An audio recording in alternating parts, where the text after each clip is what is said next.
السلام عليكم ورحمة الله وبركاته. إلى حضرة النبي محمد صلى الله عليه وآله وسلم، ثم إلى أرواح أزواجه وذرياته وأصحابه والتابعين له بإحسان إلى يوم الدين، ثم إلى أرواح كافة الأنبياء والمرسلين وأولياء الله الصالحين والعلماء العاملين وساداتنا الصوفية المحققين الدعاة والمجاهدين الصادقين، وإلى أرواح مشايخنا ومعلمينا ولآبائنا ولأمهاتنا ولإخواننا من المسلمين والمسلمات والمؤمنين والمؤمنات الأحياء منهم والأموات. لهم الفاتحة. أعوذ بالله من الشيطان الرجيم. بسم الله الرحمن الرحيم. الحمد لله رب العالمين الرحمن الرحيم مالك يوم الدين. إياك نعبد وإياك نستعين. اهدنا الصراط المستقيم صراط الذين أنعمت عليهم غير المغضوب عليهم ولا الضالين. آمين. بسم الله والحمد لله والصلاة والسلام على سيدنا وحبيبنا وشفيعنا رسول الله محمد بن عبد الله وعلى آله وصحبه ومن تبعه ووله. اللهم افتح علينا حكمتك وانشر علينا من خزائن رحمتك يا أرحم الراحمين. اللهم علمنا ما ينفعنا وانفعنا بما علمتنا وزدنا علما. سبحانك لا علم لنا إلا ما علمتنا إنك أنت العليم الحكيم. ولا حول ولا قوة إلا بالله العلي العظيم. Alhamdulillah, semua Alhamdulillah, tuan-tuan, puan-puan yang dirahmati lagi dimuliakan oleh Allah Subhanahu Wa Taala sekalian. Kita bersyukur kepada Allah Subhanahu Wa Taala pada tengah hari yang penuh dengan keberkatan ini, kita diberi peluang dan kesempatan sekali lagi oleh Allah Subhanahu Wa Taala untuk bersuara tentang prinsip pertama, iaitu antara sifat tercela itu ialah banyak makan ataupun syarhut ta'am. Imam Al-Ghazali radhiyallahu an menyatakan 10 perkara berkaitan dengan akhlak tercela. Yang pertama, dia bahaskan tentang syarhut ta'am, banyak makan. Yang kedua, syarhul kalam, banyak bicara. Yang ketiga, berkaitan dengan al-ghadab atau marah. Yang keempat, al-hasad, iaitu dengki. Kemudian prinsip yang atau bahagian kelima berkaitan dengan kedekut dan mencintai harta. Yang keenam berkaitan dengan gila pangkat. Ketujuh berkaitan dengan cinta dunia. Selanjutnya 8 berbicara tentang sombong. Ke-9 berkaitan dengan bangga diri. Manakala yang ke-10 berkaitan dengan riak ataupun menunjuk-nunjuk. Yang pertama ialah berkaitan dengan syarhut ta'am, banyak makan. Okay. Makan itu merupakan keperluan hidup, menjadi syarat untuk meneruskan kehidupan. Tetapi hidup kita bukan untuk makan. Makan tu untuk hidup. Itu yang kata Bapak Muhammad Nasir dalam kitabnya Fiqhud Da'wah. Nyatakan bahawa apabila manusia berubah daripada makan untuk hidup kepada hidup untuk makan, maka dia akan menatijahkan sifat melampaui batas. Dan akhirnya kehidupannya itu tidak ubah menjadi seperti haiwan ternak. Yang disifatkan di dalam Al-Quran, ulaika kal an'ami bal hum adall, ulaika humul ghafilun. Mereka itu seumpama haiwan ternak, bahkan lebih sesat lagi. Mereka itulah orang-orang yang lalai. Jadi ada hikmah kenapa Imam Al-Ghazali rahmatullah alaih memulakan dengan bicaranya di sini dengan topik syarhut ta'am atau banyak makan. Kata beliau, kerakusan dalam makan. Syarhut ta'am ni sebut rakus. Banyak makan tu normal bagi setengah orang. Yes. Tapi rakus ni ada satu budaya baru dalam dunia kita hari ini, dipanggil mukbang. Mukbang. Kalau tengok dalam YouTube, ada dalam Facebook, TikTok, mukbang ni, di mana dia videokan saat dia makan yang banyak dengan keadaan yang penuh rakus dan lahap. Itu dipanggil mukbang. Itu sebenarnya satu sifat yang tercela, yang secara perlahan-lahan cuba dibudayakan dalam masyarakat. Jadi kerakusan dalam makan ni termasuk suatu tabiat yang buruk. Sebab perut merupakan sumber syahwat. Dari situlah timbul nafsu berahi. Maksud nafsu berahi, nafsu terhadap seks. Jika nafsu makan dan berahi sudah menguasai diri, maka timbullah pula keserakahan terhadap harta. Sebab tidak mungkin kita dapat memenuhi kedua-dua nafsu berahi maupun nafsu makan tadi, kecuali dengan adanya harta. Sebab tu orang sebut mencari harta tu juga dengan cari makan. Kerana harta jadi asbab untuk kita memperolehi makan. Dari nafsu terhadap harta timbul pula nafsu kepada kehormatan, mahukan kehormatan. Kerana akan susah mencari harta tanpa adanya kehormatan. Maka kerana itu, akhirnya ada orang yang sanggup membeli title, membeli sijil. Tak ada doktor, dibeli. Untuk letak di depan dia, title doktor. Supaya orang mudah dengar kata-kata dia. Dia boleh letak harga pada setiap ucapannya. Kalau orang biasa tak ada doktor kan, harga dia murah sikit. Orang tak berapa nak dengar. Bila ada title di hadapan, maka dia boleh letak harga. Ataupun dia membeli pangkat. Kemudian ketika harta dan kehormatan dapat diraih dan pada saat mencari keduanya, maka bermulalah pula semua penyakit hati yang disebutkan di sini, antaranya ialah sombong, riak, iri hati, dengki, permusuhan. Kerana apa? Sudah mula wujud persaingan dalam meraih kedudukan-kedudukan dan juga penghormatan tadi. Mulalah ada dari situ sikap jatuh menjatuh, pangkah memangkah, sailang menyailang dan seumpamanya. Semua ini kata Imam Ghazali puncanya adalah dari perut. Oleh kerana itulah maka Rasulullah sallallahu alaihi wasallam sangat memandang besar keadaan lapar ni. Maknanya sangat mengagungkan keadaan lapar. Sehingga disebutkan dalam satu riwayat bahawa ma min amalin ahabba ila Allah Ta'ala minal ju'i wal 'atash. Diriwayatkan oleh Abu Nuaim dalam kitabnya Al-Hilyah. Dengan makna yang serupa daripada Makhul, katanya afdalul ibadah ba'dal faraidi al-ju'i wal zama'. Maksud hadis yang kita bacakan tadi, ma min amalin ahabba ila Allah Ta'ala minal ju'i wal 'atash. Tidak ada amal yang lebih disukai, dicintai oleh Allah Subhanahu wa Ta'ala daripada lapar dan dahaga. Maksudnya berpuasa. Dalam riwayat Makhul yang dipetik oleh Abu Nuaim al-Isbihani dalam kitabnya Hilyatul Awliya, afdalul ibadati ba'dal faraidi al-ju' wal zama'. Ibadat yang paling afdal selepas daripada menunaikan kefarduan-kefarduan ialah berlapar dan dahaga. Maknanya membanyakkan puasa. Nabi SAW juga bersabda, la yadkhulu malakutas samai man mala'a batnahu. Sebagaimana yang dinyatakan oleh Al-Kharqushi dalam kitabnya Tahzibul Asrar. Maksudnya, tidak akan masuk ke kerajaan langit. Maksudnya, hati itu tidak akan dapat musyahadah.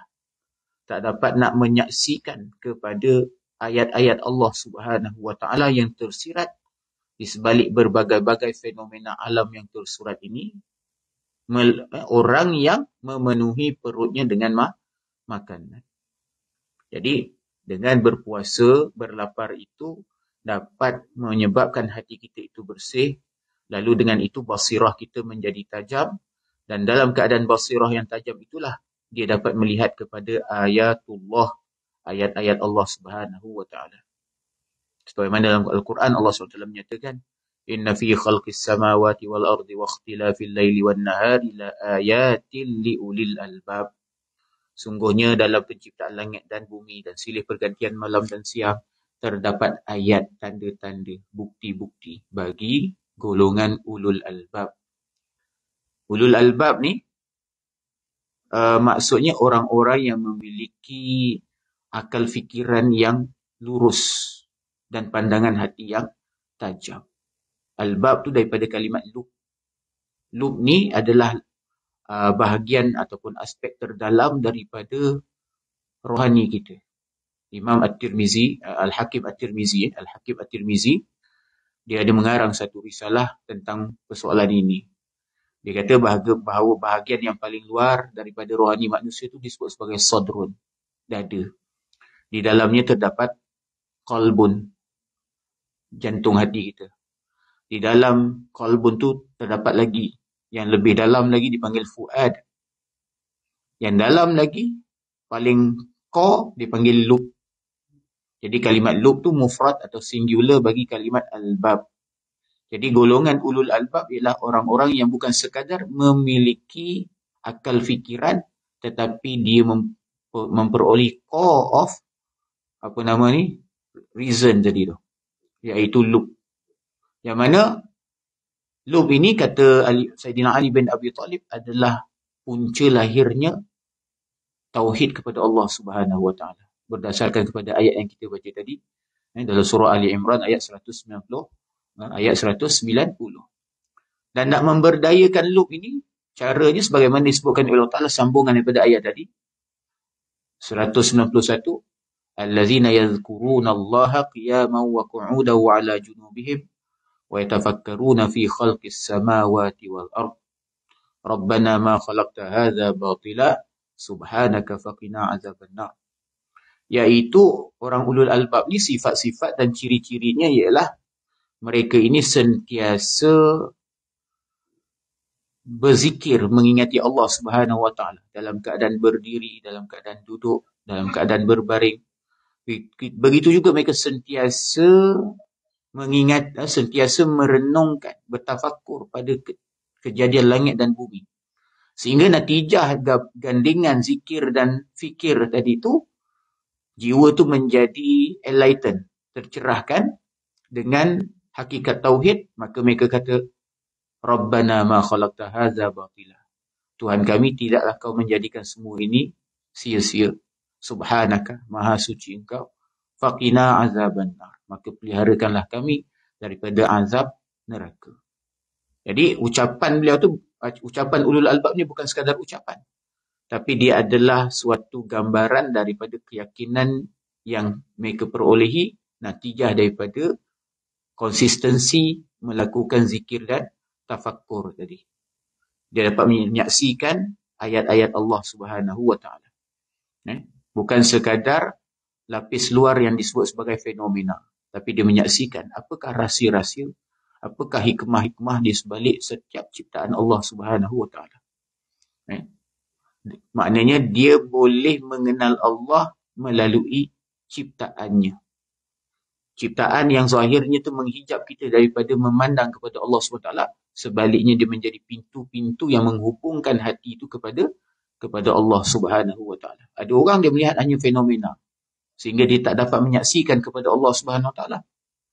Lalu mereka menafikan wujud Allah Subhanahu Wa Taala. Kerana mereka kata yang nyata itulah sebenar-benarnya yang wujud. Adapun golongan ulul albab, dia menembus yang tersurat sehingga dapat menyaksikan yang tersirat. Sebab itulah maka antara cara untuk menjernihkan hati sehingga basirah itu menjadi tajam dan dapat melihat kepada ayatullah, tanda-tanda Allah itu, ialah dengan berlapar dan dahaga, iaitu membanyakkan puasa. Kemudian Nabi SAW juga disebutkan di sini bersabda, Sayyidul A'mali al-Ju'. Sebagaimana dinyatakan juga oleh Al-Kharqushi dalam kitabnya Tahzibul Asrar daripada Makhul secara mursal. Maksudnya pemimpin ataupun penghulu bagi semua amalan adalah berlapar. Nabi SAW juga bersabda, Al-fikru nisful ibadah wa qillatu ta'ami hiyal ibadah. Juga diriwayatkan oleh Al-Kharqushi dalam Tahzibul Asrar daripada Al-Hasan, iaitu Hasan al-Basri secara mursal. Maksudnya, berfikir merupakan separuh ibadah. Sedangkan sedikit makan pula adalah ibadah itu sendiri. Nabi SAW juga bersabda,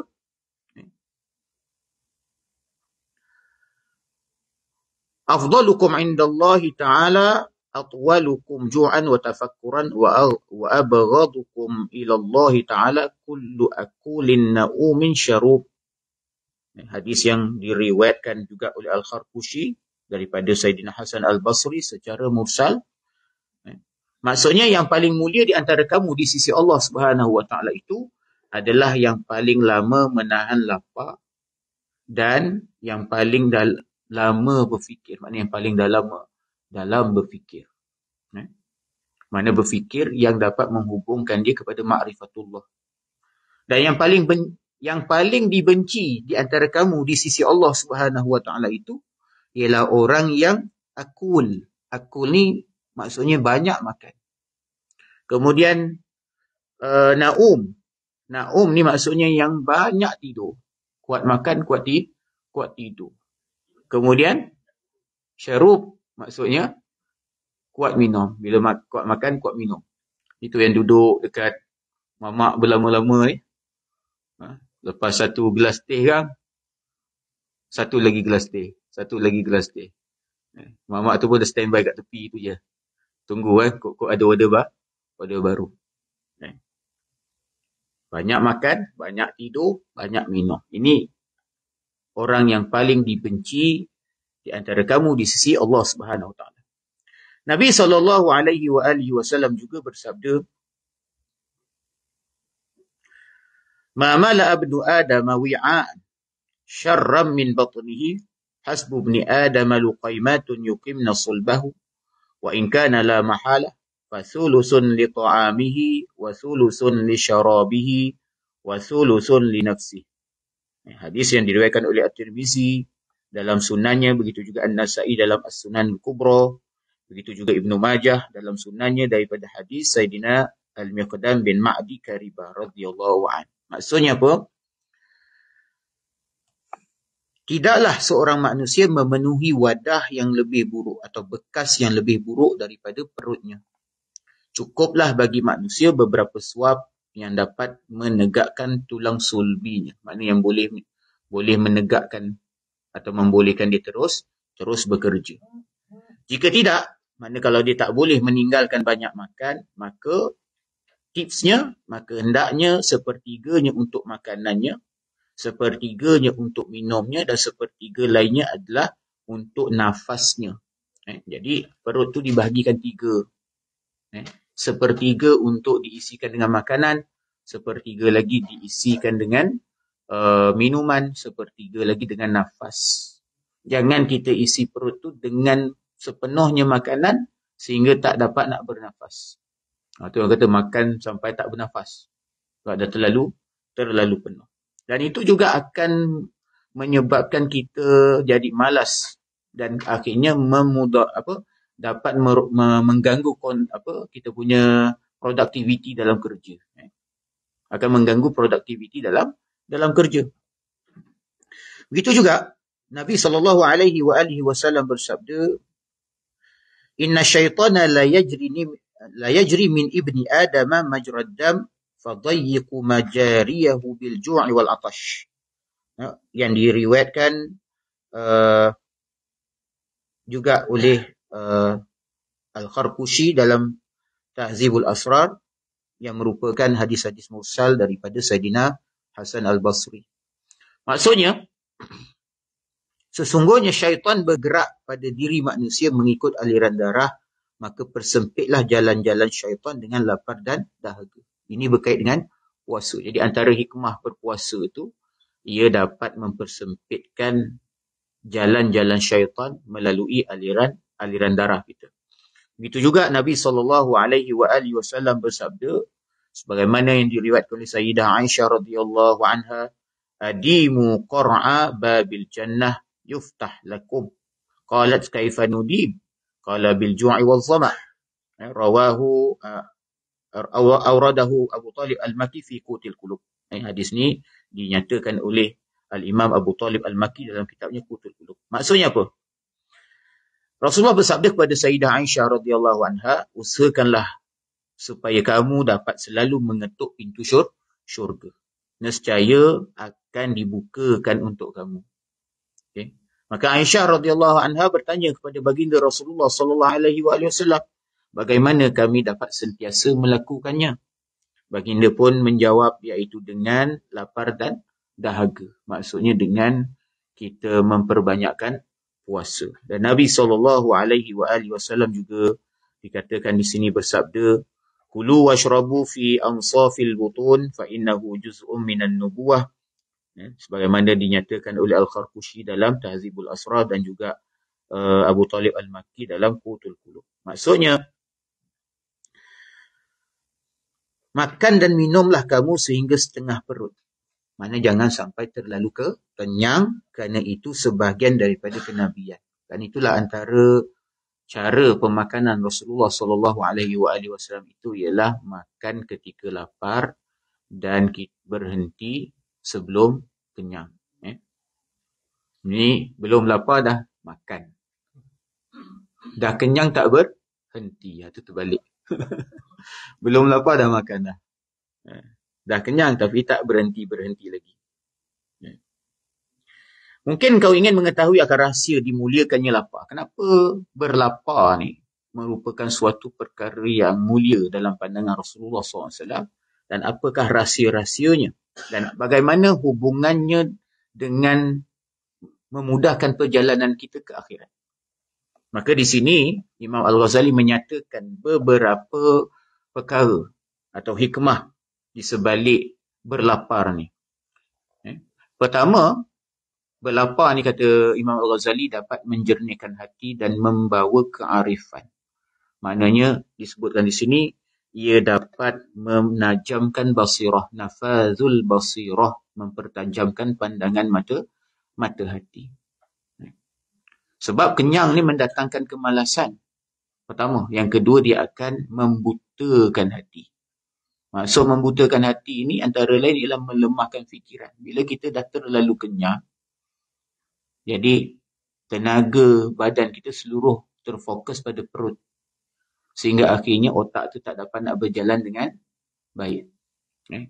Dan bila tak dapat nak berfungsi dengan baik, fikiran kita tu jadi lemah. Kita cenderung untuk tidur. Produktiviti kita juga menjadi lemah. Terlalu lapar pun tak bagus juga. Sehingga kita tak boleh bekerja, tak boleh nak berfikir. Terlalu kenyang juga tak bagus juga. Terbaik, khairul umur awsatuha, pertengahan. Iaitu yang disebutkan oleh Nabi SAW tadi, makan yang dapat menegakkan tulang sulbi kita. Ataupun membahagikan perut tadi kepada 3 bahagian. 1/3 untuk makanan, 1/3 untuk minuman, 1/3 untuk nafas. Dan saya yakin di situlah juga rahsia kesihatan. Berdasarkan kepada apa yang disebutkan oleh Allah Subhanahu Wa Taala di dalam Al-Quran. Kulu washrabu wa la tusrifu. Makanlah, minumlah. Tapi satu je, amalkan. Apa dia? Wala tusrifu. Jangan berlebih-lebihan. Jangan melampau-lampau. Allah Ta'ala jadikan gula untuk kita nikmati. Allah Ta'ala jadikan garam untuk kita nikmati. Allah Ta'ala jadikan berbagai makanan yang sedap untuk kita nikmati. Khususnya bagi kita kaum mukminin. Tetapi satu je yang dapat menghalang mudarat perkara-perkara tersebut, iaitu jangan berlebih-lebihan. Allah Ta'ala tak menghalang kita menikmati makanan-makanan tadi. Jadi sebenarnya punca penyakit bukan pada gula tu sendiri, bukan pada garam tu sendiri, bukan pada minyak, lemak dan sebagainya. Kerana itu memang nikmat-nikmat yang telah jadikan. Puncanya lah kegagalan kita untuk mengatur dan menyeimbangkan gaya pemakanan kita tadi itu. Sehingga kita berlebih-lebihan. Gula berlebih-lebihan, garam berlebih-lebihan, segala macam penyedap rasa dan sebagainya itu berlebih-lebihan. Dan akhirnya, mudarat itu kembali kepada diri kita sendiri. Kemudian kalau kita lihat di sini, Nabi SAW bersabda dalam sebuah hadisnya, dia kata, Man aja'a batnahu azumat fikratuhu wa fatina qalbuhu. Awradahu al-Kharqushi fi Tahzibil Asrar. Dinyatakan oleh Kharqushi dalam kitabnya Tahzibul Asrar, barang siapa yang melaparkan perutnya, maka akan hebatlah fikirannya dan cerdas akalnya. Dan bukan rahsia lagi, kata Imam Ghazali, bahawa kunci kebahagiaan adalah ma'rifatullah yang tidak mungkin tercapai kecuali dengan kebeningan hati, hati yang bersih. Oleh kerana itu, lapar dapat mengetuk pintu syurga, sebagaimana hadis yang diriwayatkan dari Aisyah radhiyallahu anha tadi. Bila kita lihat contohnya, antara pesan Sunan Bonang dalam salah satu syair, dia kata, tombok hati ataupun ubat hati itu 5 perkara. Nanti kita boleh dengar dalam nasyid yang dilagukan oleh Opik. Tombok hati atau ubat hati itu 5 perkara. Yang pertama, membaca Al-Quran beserta tadabbur. Membaca Al-Quran beserta tadabbur. Dan ini sesuai dengan apa yang disebutkan oleh baginda Rasulullah SAW, bahawa hati manusia itu berkarat, adapun penggilapnya tilawatul Quran, membaca Al-Quran, dan juga zikrul maut, mengingati mati. Kemudian yang kedua ialah membanyakkan puasa di siang hari. Jadi membanyakkan puasa di siang hari itu menjadi ubat hati. Khususnya bagi kaum muda ni yang belum ditakdirkan oleh Allah SWT bernikah. Sehingga Nabi SAW menyatakan, ya ma'syarasy syabab man istata'a minkumul ba'ah falyatazawwaj. Wahai kaum pemuda, kaum belia, wahai pemuda sekalian, mana yang mampu segeralah berkahwin. Kalau sekiranya tidak mampu, maka hendaklah dia berpuasa. Kerana kata Rasulullah SAW, berpuasa ni ahsanul lil fajri, sangat kuat menjaga kemaluan kita. Dan yang kedua ialah aghatul lil basar, sangat kuat menundukkan pandangan. Sehingga kan dalam hadis Nabi SAW yang lain menyatakan, man hafiza baina lihyaihi wa baina fakhizaihi dakhala al-jannah. Siapa yang dapat menjaga perkara yang berada di antara dalam mulutnya, iaitu lidah, dan juga memelihara perkara yang berada di antara dua pehanya, iaitu kemaluannya daripada melakukan perkara-perkara yang terlarang, dakhalal jannah, masuk dia ke dalam syurga. Jadi akhirnya kat situ kuncinya kita bersihkan perut kita tadi tu. Maknanya dengan cara kita berpuasa. Jadi salah satu daripada ubat hati, kata Sunan Bonang tadi, berpuasa di siang hari. Kemudian yang ketiga ialah bangun malam, dirikan solat tahajud. Yang keempat, membanyakkan zikrullah. Manakala yang kelima, bersahabat dengan orang-orang soleh. Jadi kita boleh buat boleh buat semua pun, ataupun buat salah satu daripadanya. Itulah dia antara ubat-ubat hati. Jadi salah satu daripadanya tadi, kata Sunan Bonang, ialah dengan berpuasa. Yang kedua ialah melembutkan hati. Dengan berlapar ni dia dapat melembutkan hati, sehingga dapat merasakan lazatnya munajat kepada Allah Subhanahu Wa Taala dan mendapat kesan dan pengaruh daripada zikir dan ibadah. Kerana mengingati Allah Subhanahu Wa Taala tu ada kelazatannya.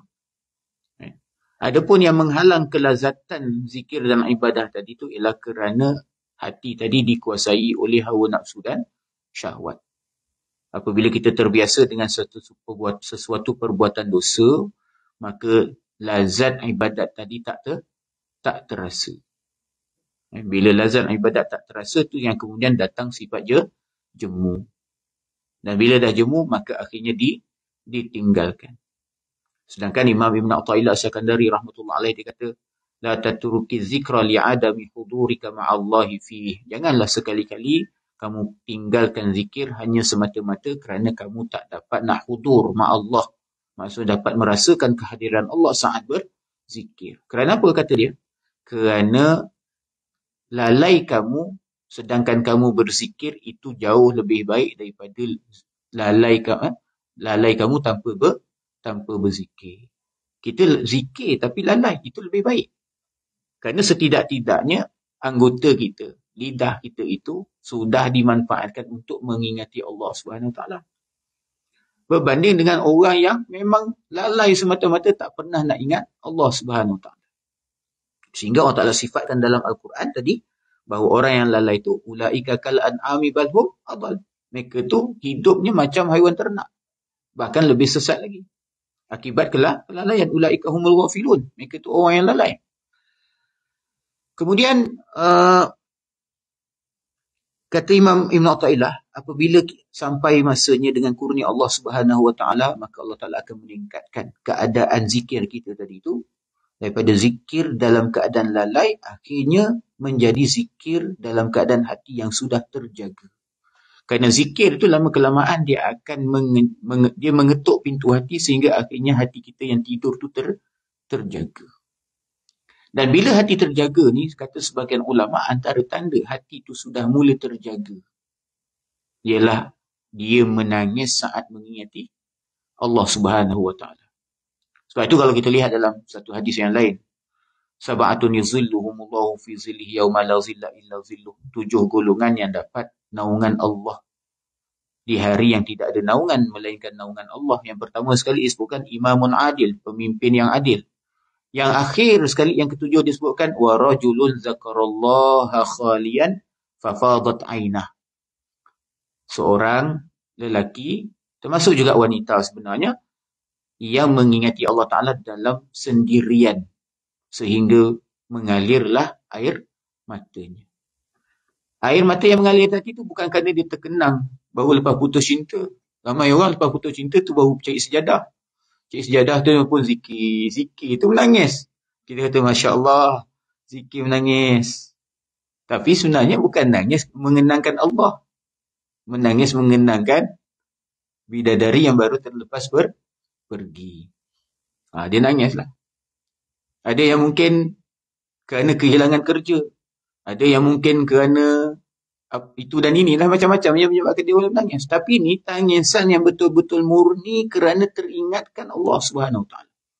Terkenangkan nikmat-nikmat dia. Terkenangkan segala kurnia dia.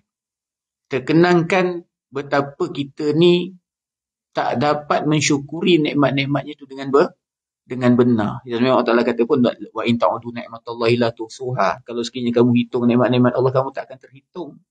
Tapi sudahkah kita benar-benar berusaha untuk mensyukurinya, iaitu dengan menggunakan nikmat pada jalan yang benar dan tidak menggunakannya pada jalan yang salah. Jadi dia mengenangkan kekurangan di dalam mensyukuri nikmat Allah, maka dia menangis. Itu zikir yang sudah mengejutkan hati. Bila hati dah terkejut, barulah dia bergerak. Macam mana contoh hati yang terkejut ni? Kalau dalam keadaan sekarang ni tuan-tuan dan puan-puan semua, katalah dalam surau ni, di belakang ni ada seekor binatang buas yang berbahaya di belakang kita. Contohnya, tak payah surau lah, surau ni macam tak logik pula ada binatang buas kan. So kita kata kita pergi padang kita pergi ke padang ataupun ke savana di Afrika tu ada savana kan. Pergi ke safari mana-mana ke hutan ke, kita masuk macam tak ada apa kan.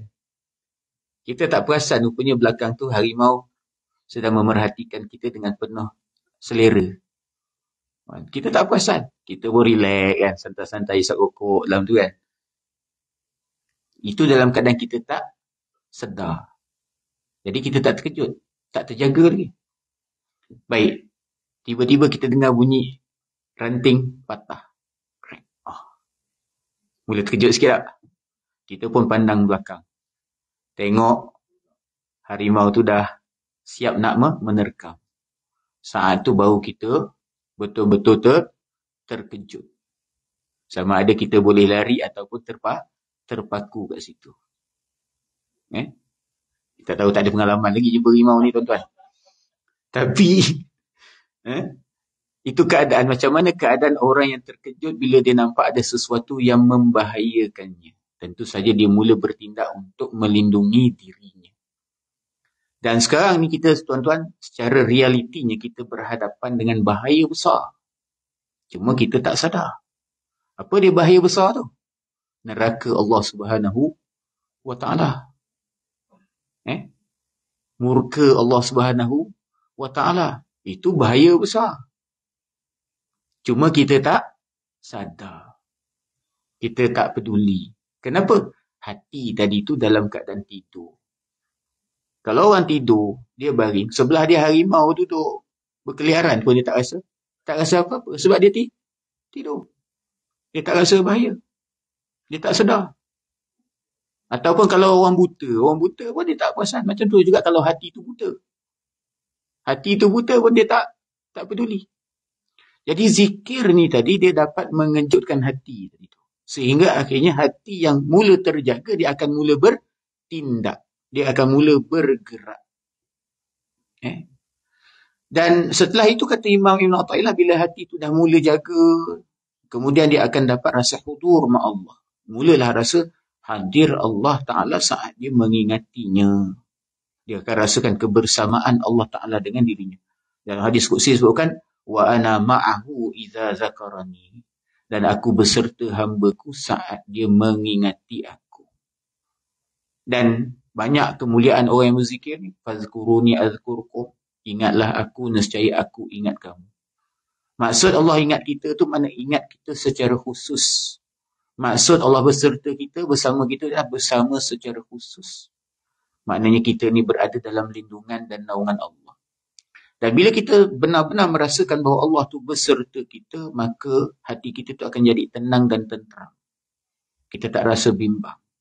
Dan kita sadar bahawa tiap-tiap perkara yang bergerak dalam alam ni semua dengan kudrat dan iradat Allah SWT.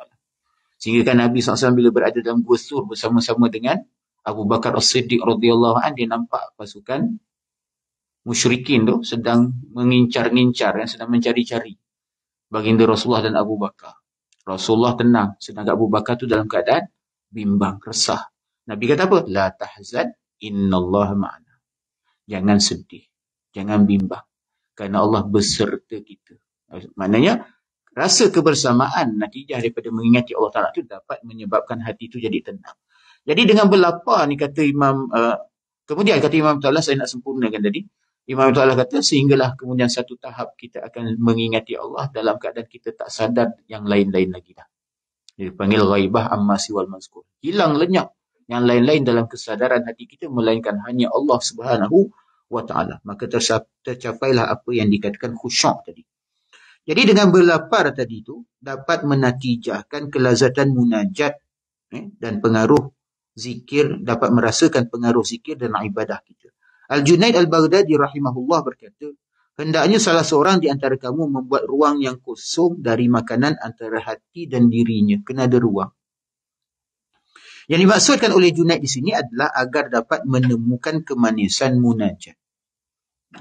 Tidak asing lagi bagimu bahawa suasana hati seperti rasa takut, berbagai ahwal qalbi ataupun perasaan-perasaan hati. Contohnya rasa takut, khawatir, rasa kelembutan, munajat, merasa tunduk di depan kehebatan. Termasuk salah satu daripada kunci pembuka syurga. Kan kita ni, ketika kita nak beribadah kepada Allah, contohnya kita nak bersolat. Kita masuk solat dengan mengucapkan Allahu Akbar. Apa yang harus kita hadirkan? Azamatullah, kibriya Allah. Azamah Allah, keagungan Allah. Kibriya Allah maksudnya keangkuhan Allah. Kita kena tahu kita depan Allah Ta'ala ni yang maha hebat. Tapi hal tersebut tak akan terhasil kalau sekiranya hati kita itu tadi dalam keadaan lalai. Bagaimana cara dia tadi? Itu salah satunya ialah dengan kita jangan terlalu kenyang. Jangan terlalu kenyang. Maknanya dengan membiasakan berlapar. Akan tetapi kata dia, pintu makrifat berada di atasnya sedangkan lapar mengetuk pintu ini. Jadi berlapar tadi itu dapat mengetuk pintu makrifat sehingga akhirnya pintu makrifatullah itu akan terbuka. Yang ketiga, faedah dia kata Imam Ghazali adalah menundukkan jiwa dan menghilangkan kesombongan dan kelalaian dari hati. Sebab tidak ada yang mampu menghancurkan nafsu dengan apapun kecuali dengan lapar. Sedangkan kezaliman, sifat zalim tadi menjadi pendorong pada kelalaian akan Allah Subhanahu wa Ta'ala. Dan ini merupakan pintu neraka dan kesengsaraan. Sementara lapar, kata Imam Ghazali, menutup pintu ini. Ketika tertutup pintu kesengsaraan, maka terbukalah pula pintu kebahagiaan. Oleh kerana itu, ketika ditawarkan dunia kepada Nabi SAW, baginda berkata dalam sebuah hadisnya, la, dia kata. Nabi kata la, tidak. Bal aju'u yauman wa ashba'u yauman. Tidak. Maknanya Rasulullah menolak tawaran dunia tadi. Sebaliknya Nabi kata, akan tetapi cukup bagiku lapar sehari dan kenyang sehari. Jika aku lapar, kata Rasulullah SAW, maka aku akan sabar dan merendah diri. Dan jika aku kenyang, maka aku akan bersyukur. Kerana dalam hidup kita ni tuan-tuan, kita nak menyempurnakan iman kita melalui dua cara, iaitu sabar dan syukur. Kerana saya pernah jelaskan dahulu, sebagaimana disebutkan Imam Ghazali dalam kitabnya ini, kehidupan kita ni, qadar dalam kehidupan kita ni dapat dibahagikan kepada 4 bahagian. Apa pun peristiwa hidup kita akhirnya mana kita boleh kategorikan kepada 4 bahagian. Pertama, dalam ketaatan. Yang kedua, dalam maksiat. Ketiga, dalam nikmat. Keempat, dalam kesusahan atau kesulitan. Bila kita berada dalam ketaatan, kewajiban kita ialah bersungguh-sungguh dan mengikhlaskan hati. Sehingga akhirnya akan bertambah-tambah lagi ketaatan kita tadi. Bila kita berada dalam maksiat, kewajiban kita ialah bertaubat dengan taubat yang nasuha. Sehingga akhirnya nanti Allah Ta'ala akan mengampunkan dan mengasihi kita. Innallaha yuhibbut tawwabin. Sesungguhnya Allah sangat menyayangi orang yang banyak bertaubat. Yang ketiga, dalam nikmat. Dalam nikmat ni, maka kewajiban kita bersyukur. Kerana dengan bersyukur, Allah dah janji. La azidannakum. La in syakartum, la azidannakum. Kalau kamu bersyukur, akan ku tambah-tambahkan lagi nikmat buat kamu.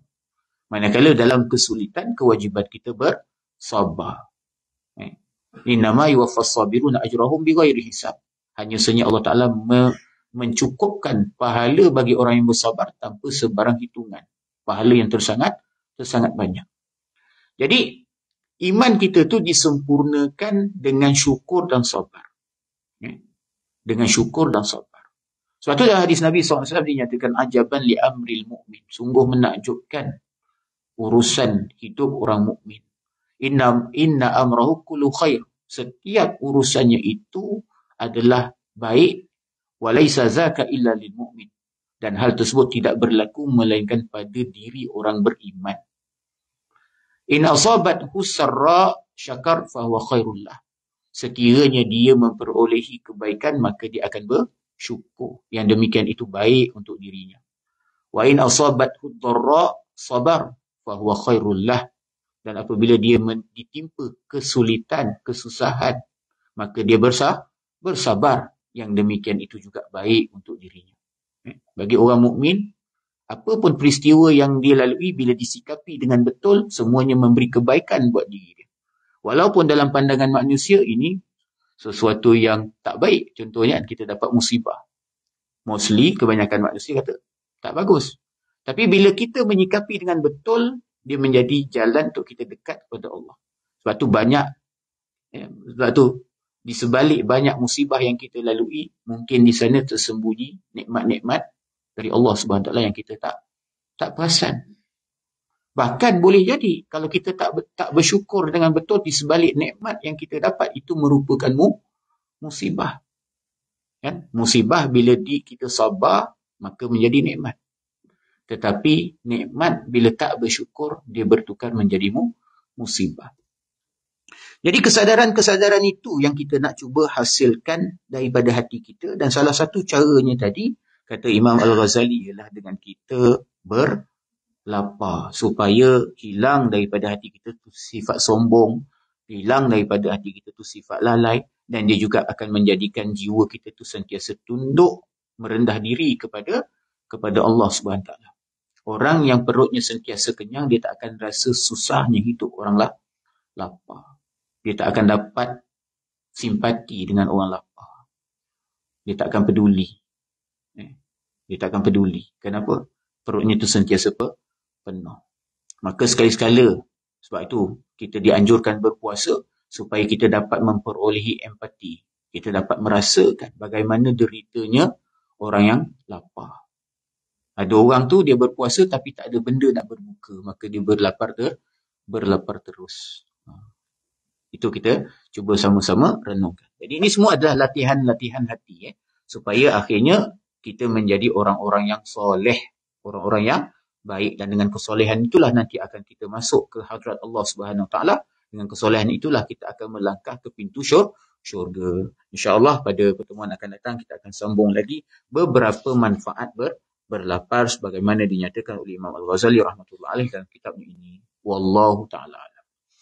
A'udzubillahi minasyaitonirrajim. Bismillahirrahmanirrahim. Alhamdulillahirabbil alamin. Wassalatu wassalamu ala asyrafil anbiya'i wal mursalin sayyidina wa maulana Muhammad wa ala alihi wa sahbihi ajma'in. اللهم حبب إلينا الإيمان وزينه في قلوبنا وكره إلينا الكفر والفسوق والعصيان واجعلنا من الراشدين. اللهم آت نفوسنا تقواها وزكها أنت خير من زكاها أنت وليها ومولاها. سبحانك اللهم وبحمدك أشهد أن لا إله إلا أنت أستغفرك وأتوب إليك. والعصر إن الإنسان لفي خسر إلا الذين آمنوا وعملوا الصالحات وتواصوا بالحق وتواصوا بالصبر. العفو منكم وبالله التوفيق والهداية والسلام عليكم ورحمة الله وبركاته.